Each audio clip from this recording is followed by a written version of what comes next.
कुछ माताओं की इच्छा होती कि हमें होने वाली संतान बड़ी सुंदर हो। ऐसी माताओं को सफेद रंग के नंदी बाबा की सेवा करनी चाहिए गर्भावस्था में। अब जो लोग ये कहते हैं ना कि नंदा को कहीं कराऊं, अब सुन लीजिए, नंदी बाबा की तो पग पग पर बड़ी महिमा है। जो बहन अपने घर के आंगन में या खिड़की पर सफेद शुभ्र धवल रंग के नंदी बाबा को बांधकर उनकी सेवा करती है, उसको होने वाली संतान बड़ी सुंदर, बड़ी अद्भुत होती है, ऐसा हमारे शास्त्रों में लिखा है। अब थोड़ा आगे बढ़े। बालक जीव गर्भ में आ गया। अब कैसे पता चले कि आने वाली संतान कैसी है? अब इसको जांचने का, पड़ताल करने का, पता करवाने का क्या साधन है? दुनिया भर में जितने भी ये सोनोग्राफी सेंटर है उसमें ये तो पता चल जाता है कि आने वाला बच्चा लूला है, लंगड़ा है, अंधा है, बहरा है, काना है, तिरछा है। कुछ कुछ डॉक्टर तो चोरी छुपे ये भी बता देते हैं कि छोरो है कि छोरी है। पर दुनिया का कोई भी डॉक्टर ये नहीं बता सकता कि बहन तेरे गर्भ में रावण आया है या प्रभु श्री राम जी पधारे। लेकिन मां का गर्भ ये बता देता है। जैसे कि बच्चे के गर्भ में आते ही सब कुछ शुभ ही शुभ होने लग जाए। किसी के नौकरी लग जाए, किसी के सगाई हो जाए, घर में छोरा छोरी को ब्याह हो जाए, कोई बढ़िया नौकरी लग जाए, कोई बढ़िया बिजनेस सेट हो जाए, कोई बढ़िया फैक्ट्री लग जाए, बढ़िया माल हो जाए खेतों में, तो समझना आने वाला राम का ही अंश है। और बच्चे के गर्भ में आते ही किसी की टांग टूट जाए, किसी का माथा फूट जाए, सास बहू आपस में ऐसे लड़ जाए कि जिंदगी में एक दूसरे का मुंह देखना पसंद नहीं करे, दो भाई आपस में बैरी बन जाए, धंधा बंद पड़ जाए, तो समझना आने वाला रावण है।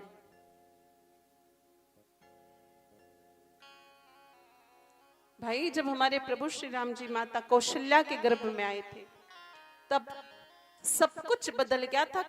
अवधपुरी में तो ऐसी रौनक ते हरी गर्भ ही आए, जा दिन ते हरी गर्भ ही आए, जा दिन ते हरी गर्भ ही आए, जा दिन ते हरी गर्भ ही आए, सकल लोक सुख संपत्ति छाए, सकल लोक सुख संपत्ति छाए, जा दीन ते हरि गर्भ ही आए, जा दिन ते हरी गर्भ ही आए, सकल लोक सुख संपत्ति छाए, सकल लोक सुख संपत्ति छाए, मंगल भवन अमंगल हारी, ओ मंगल भवन अमंगल हारी, द्रवहु सुदशरथ अजीर बिहारी, द्रवहु सुदशरथ अजिर बिहारी, मंगल भवन अमंगल हारी, ओ मंगल भवन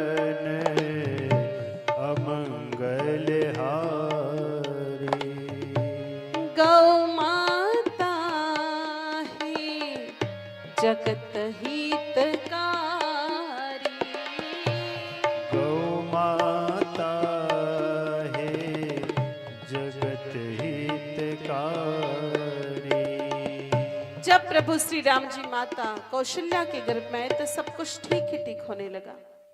तो ऐसे पता चल जाता है कि आपके बच्चे के गर्भ में आते ही सब कुछ बढ़िया ही बढ़िया होने लग जाए तो आपका बच्चा अच्छे लक्षणों से युक्त है, शुभ संपदाओं से युक्त है और उसके आने से घर में सब कुछ मंगल ही मंगल होगा। और बच्चे के गर्भ में आते ही सब कुछ तहस नहस हो जाए, पूरा खानदान बर्बाद हो जाए। तो ऐसी स्थिति में क्या करना चाहिए? अब देखो, पता तो चल गया है कि बच्चे के गर्भ में आते ही इतनी समस्याएं हो रही है। तो ऐसी स्थिति में मेरे भाई बहनों, माताओं को कुछ उपाय करने पड़े। माताएं चाहे जैसे औलाद को जन्म दे सकती है, इसलिए मां की बड़ी महिमा है। मेरे भाई बहनों, मां को क्यों पूजनीय कहा गया है? क्योंकि मां बच्चे की सबसे पहली यूनिवर्सिटी है, पहला विश्व विद्यापीठ है मां। दुनिया के बड़े बड़े प्रोफेसर, बड़े बड़े लेक्चरर जो नहीं सिखा सकते, वो मां 9 माह तक बालक को गर्भ में सिखा सकती है। और इसका प्रमाण है अभिमन्यु। अभिमन्यु जब माता उत्तरा के गर्भ में थे तो अर्जुन जी ने चक्रव्यूह में प्रवेश, सुभद्रा जी के गर्भ में थे तो अर्जुन जी ने चक्रव्यूह में प्रवेश करने की कला बताई। माता सुभद्रा समझ पाई नहीं पाई, लेकिन गर्भ में बैठे अभिमन्यु सीख गए। और महाभारत के युद्ध में गुरु द्रोण, पितामह भीष्म जैसे बड़े बड़े योद्धाओं के सामने उन्होंने अपने आप को स्थापित किया। मां चाहे जैसे औलाद को जन्म दे सकती है। मां जो गर्भ में सिखाएगी 9 महीने तक, वही जीवन भर तक बालक के व्यवहारों से, विचारों से, आचार से बार बार प्रदर्शित होगा। अब माएं सोच रही होगी कि महाराज हम तो क्या जाने आने वाली संतान कैसी होगी, या तो भगवान जाने या तो खानदान जाने।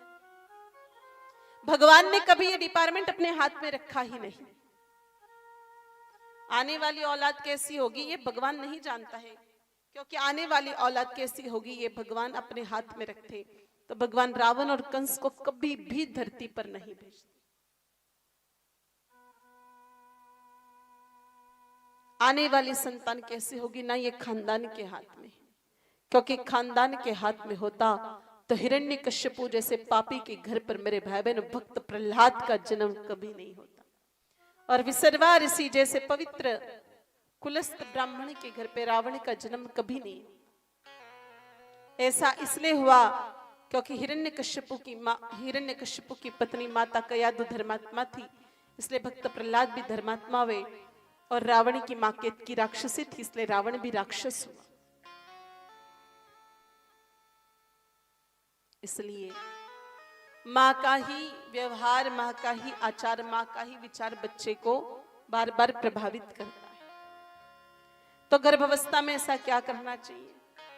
गर्भावस्था में मुख्य रूप से माताओं को कुछ बातों का जो ध्यान रखना चाहिए, जो पयोव्रत में हमारे श्रीमद् भगवत महापुराण में लिखा हुआ है कि गर्भवती नारी को सर्वप्रथम एक तो रात्रि को सोते समय पग प्रक्षालन करके सोना चाहिए, पैर धो करके वो श्रवण करे, सोए, शयन करे। गर्भवती नारी जिस घर में हो उस घर में कोई भी झूठे बर्तन नहीं होने चाहिए। बहुत सारी माताओं की आदत होती रात भर सिंक में बर्तन पड़े रहने देती है। सिंक में बर्तन पड़े रहने से भी घर में दरिद्रता आती है और लक्ष्मी का वह वास होता है। और गर्भवती बहन जहां पर भी हो इस बात का तो विशेष विशेष विशेष ख्याल रखे कि उस घर में एक चम्मच भी झूठी ना पड़ी हुई हो। रात्रि के समय सारे बर्तन मांझ करके रखे। गर्भवती नारी जहां पर हो वहां पर और कुछ बातों का विशेष ध्यान रखा जाता है। एक तो रात्रि को सोते समय उस बहन को कुल्ला करके सोना चाहिए। मुंह कुछ खाया हो तो वह बहन कुल्ला करके सोए। कुछ बहनों की आदत होती दिन भर बकरी की तरह खाती रहती है, चढ़ती रहती है। फिर ऐसी स्थिति में वो तो कुल्ला कैसे करे। लेकिन इस बात का विशेष ध्यान रखना चाहिए कि रात को सोते समय तो कुल्ला करके ही सोना चाहिए।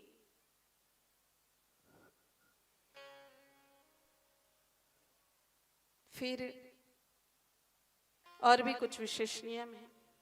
गर्भवती नारी को सत्शास्त्रों का अध्ययन करना चाहिए। गर्भवती नारी को गौ माता की सेवा करनी चाहिए। और अगली बात, अभी वेदव्यास भगवान नहीं है, लेकिन वेदव्यास भगवान अगर 5000 साल पहले मोबाइल होता तो ये बात सबसे पहले लिखते कि गर्भवती नारी को मोबाइल से दूरी बना के रखनी चाहिए,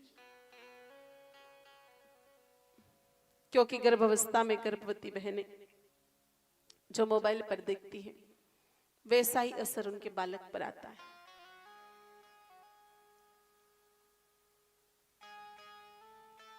अब थोड़ा आगे बढ़े। 4 ऐसे क्या मुख्य बातें हैं जो करने से गर्भवती नारी को अच्छी संतान हो सकती है। देखो 2 प्रकार की संतान है। पहली संतान है, या तो वो टाइम टू टाइम रोटी दे दे तो ही खूब है महाराज, कलयुग में तो माँ के तो और कोई अपेक्षा ही को नहीं। और दूसरी चीज, संतान इतनी बुद्धिमान हो कि देश दुनिया में आपके खानदान का, आपके गांव का, कुल का परचम लहरा दे।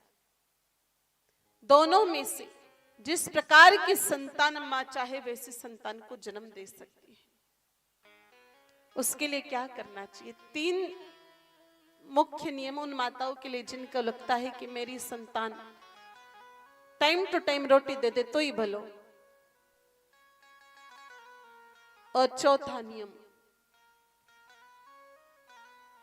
उन माताओं के लिए जिनको लगता है कि हमारी संतान बहुत बुद्धिमान हो, बड़ा नाम कमाए। तो सबसे पहला काम, देखो मारवाड़ी नियम है, आपको हंसी तो आएगी ही। सबसे पहला काम, लगभग 100, 150, 200 ग्राम अनाज लेकर के, कोई भी XYZ आपके घर पे जो अनाज पड़ा है वो लेकर के हाथ की चाकी पर पीसे। देखो करंट लग गया माताओं को। महाराज चाकी तो है ही कौन ही घरे। किन किन माताओं ने हाथ की चाकी पर अनाज पीस रखा है अब तक? जरा हाथ ऊपर करो। अरे वाह, मतलब आपके सबके घर पे चाकिया तो है ही। आजकल चाकी तो महाराज कोई काम में कौन ही लेवे, चक्कियों पे जरूर जावे। चक्की पे आटा बढ़िया मिला करे। देखो चक्की का आटा पतला हो सकता है, फाइन हो सकता है, बढ़िया हो सकता है, लेकिन चाकी घुमाकर जो बेटा पैदा होता है उसकी तो कभी होड़ ही नहीं होती।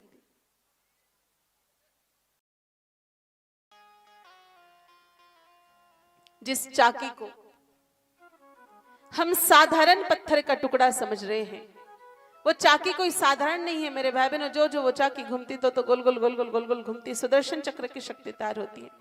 आंखों के माध्यम से स्त्री के गर्भ तक जाती है और गर्भ में स्थित बालक में दिव्यता भर देती है। जो चाकी घूमती है तो गड़गड़ गड़गड़ गड़गड़ की आवाज आती है। सुना होगा ना आप लोगों ने। वो गड़गड़ की आवाज कोई साधारण आवाज नहीं है, तो ब्रह्मनाद है जो कर्ण मार्ग से स्त्री के गर्भ तक जाएगा और गर्भ के बालक को शक्तियां प्रदान करेगा। और जो चाकी घूमती है मेरे भाई बहनों, तो माताओं के मुख से भगवान के भजन निकलते। आपने आज तक किसी माता बहन को चाकी घुमाती गई और फिल्म के गाने गाती गई देखा? पुराने जमाने में जो भी माताएं चाकियां घुमाती थी वो सुगले सुगले गंदे गंदे फिल्मों के गाने नहीं गाती थी। वो टोटल टाइम भगवान के भजनों में ही रहती थी। तो अलग से भक्ति करने का उनको समय नहीं ढूंढना पड़ता। आजकल तो जमाना ही बदल गयो। कुछ लोग फिल्म के गाने भी गाते हैं और कुछ लोग माला भी फेरते हैं, कुछ समझ में नहीं आ रहा है। पुराने जमाने में माताएं जब खुद ही चाकी घुमाया करती थी तो उनको कोई अलग से बैठ करके माला लेकर के राम राम राम राम राम राम राम राम करने की जरूरत नहीं। तो माताओं, चाकी के गीत याद है आपको? देखो एक छोटा सा अंतरा में सुनाती हूँ आप लोगों को। रावड़िया जोगी आओ नी मीरा वाड़ देश।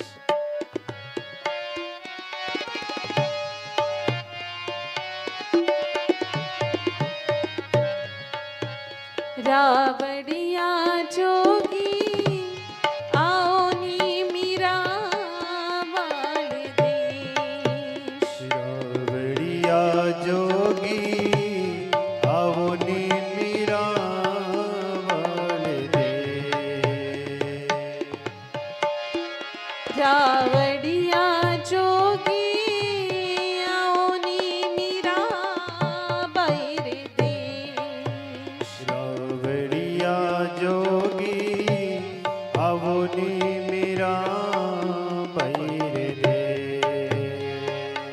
ओ थारी उजड़ी बती सी लांबा कीस। ओ थारी उजड़ी बती सी लांबा कीस। रावड़िया जोगी आओ नी मीरा बैर दे। रावड़िया जोगी आओ नी मीरा बैर दे।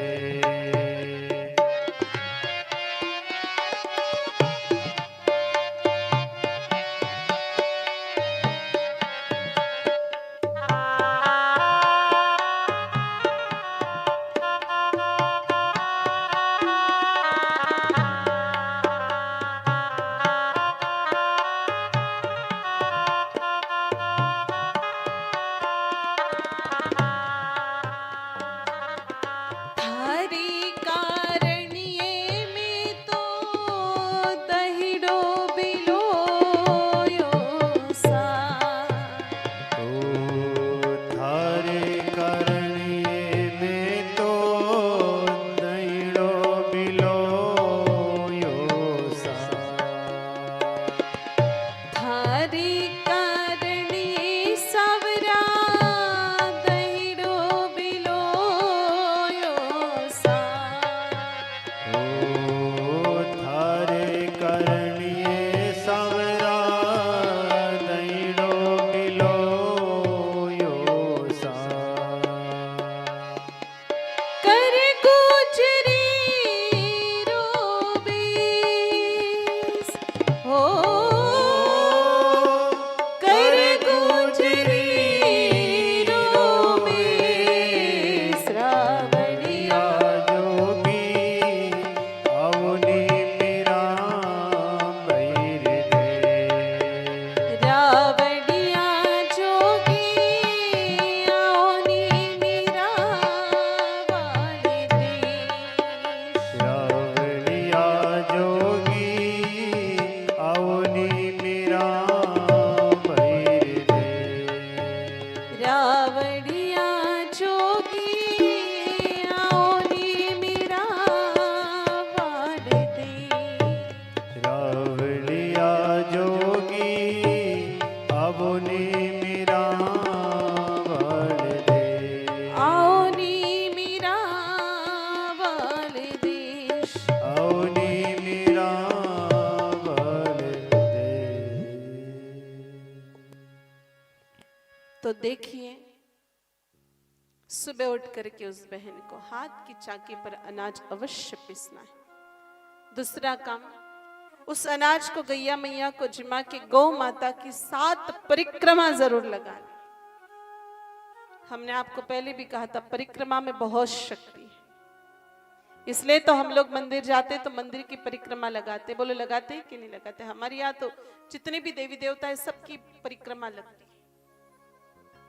हमारे यहाँ तो नदियों की भी परिक्रमा लगती है। आपने देखा होगा नर्मदा मैया की कितने साधु संत, कितने भक्त परिक्रमा लगाते। हमारे यहाँ तो पर्वतों की और पहाड़ों की भी परिक्रमा लगती है, गिरिराज धरण की भी परिक्रमा लगती है, तो कैलाश मानसरोवर की भी परिक्रमा लगती है। तो जितने ही लोग परिक्रमा लगा रहे, कुछ तो मिलता होगा, इसलिए तो जा रहे हैं। और तीसरा काम, रात्रि को सोते समय उस बहन को 1 गिलास गौ माता का दूध पी के सोना है। अब आप कहोगे कि महाराज दूध पियो या दूध तो कौन सा भी पियो, गाय माता का दूध पीना जरूरी है, बहुत जरूरी है। और इसलिए कहते हैं मेरे भाई बहनों कि 9 महीने तक माई जैसा पिएगी दूध उसके वैसे ही जन्मेगा पूत। बोलो बोलते कि नहीं बोलते? बहुत फर्क पड़ता है, बहुत ज्यादा फर्क पड़ता है। देखो आपके यहाँ दाल रोटी खाते हैं, दाल बाटी खाओ कि कौन खाओ? खाओ महाराज। तो दाल रोटी खा के ज्यादा नींद आती है, दाल बाटी खा के ज्यादा नींद आती है? दाल बाटी खा के ज्यादा नींद आती है। रोटी भी आटे से बनी, बाटी भी आटे से बनी, दोनों को पानी से गुथा, अग्नि में सेका, फर्क क्या पड़ा? मेरे भाई बहनों, रोटी खाने के बाद जो नींद नहीं आ रही है वो बाटी खा के क्यों आ रही है? क्योंकि रोटी चपटी थी और बाटी गोल थी, और गोल बाटी खाते हम सब लोग गोल मटल होकर के बिस्तर पकड़ ली। तो भोजन का केवल आकार बदला हो, प्रकार नहीं बदला। केवल आकार बदला, पहले रोटी चपटी थी अब गोल हो गई, तब भी इतना फर्क पड़ गया। तो भोजन का प्रकार बदल जाएगा तो कितना फर्क पड़ेगा। और 9 महीने तक तो बहनों को अवश्य रूप से गौ माता का ही दूध पिलाना चाहिए। बहुत फर्क पड़ता है। अपने यहां पर ना पूरे देश में ही दादियां अपने पोते को गाली देती है। एक गाली जो पूरे देश में परमानेंट गाली है, पेटेंट गाली है, जो हमारे हिंदुस्तान की प्रत्येक दादी अपने बदमाश पोते को निकालती। बोलो कौन सी गाली देती? वो गाली वैसे तो किसी ब्रह्म सूत्र से कम नहीं है। अगर किसी दादी का पोता बहुत शरारती हो, दादी की बात नहीं मानता हो, दादी को हैरान परेशान सा करता हो, तो वो दादी हैरान होकर के, परेशान होकर के अपने ही खुद के पौत्र को, अपने ही खुद के पोते को गाली निकालती है कि थारी मां अशोका खंड पैदा क्यों रे थने। मतलब मां जो 9 महीने तक खाती है उसका असर होने वाले बालक पर आता है। मां अगर 9 महीने तक गैया मैया का दूध पिएगी तो बच्चा बिल्कुल बांसुरी वाले कृष्ण कन्हैया की तरह पैदा होगा। और मां अगर 9 महीने तक भैंसा को दूध पीवे तो टाबर भी पड़ा रिन्यान पैदा हुए। और आप लोगों को पता होगा कि पाड़ा कभी किसी के बाप की नहीं सुनता है। आप रास्ते से जा रहे हो, आगे गौ माता, बेल भगवान, भैंस और पाड़ा चल रहा हो, पीछे से हाँ हॉर्न बजाओ, पी पी पी पी करो। अब आपको ये विचार करना है कि आपको कैसे बच्चे चाहिए, आज्ञाकारी बच्चे चाहिए कि ऐसे बिल्कुल मतलब नशेड़े बच्चे चाहिए।